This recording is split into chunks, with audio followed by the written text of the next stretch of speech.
আসসালামু আলাইকুম। শানুস কিচেনে আপনাদের সবাইকে স্বাগতম। শুধু আলু থাকলেই বানিয়ে নিতে পারবেন এই রেসিপিটি। দুইটা আলু গ্রেটারের সাহায্যে গ্রেট করে ভালো করে ধুয়ে নিয়েছি। মরিচের গুঁড়ো, ধনিয়ার গুঁড়ো, জিরার গুঁড়ো সবগুলো 1 চামচ করে দিয়ে দিলাম। এখন দেব পেঁয়াজ ও কাঁচামরিচ কুচি। 1 চামচ লবণ দিলাম। 1 চামচ চালের গুঁড়ো দিলাম। 1 চামচ বেসন দিলাম। হাফ চামচ আস্ত জিরে দিলাম। এখন ভালো করে মেখে নিব। তেল গরম হলে তার মধ্যে এভাবে ছেড়ে দিব।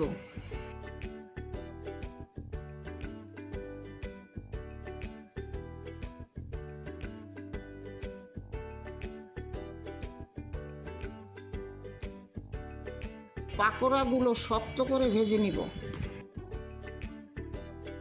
একটা প্লেটে তুলে নিলাম। তৈরি হয়ে গেল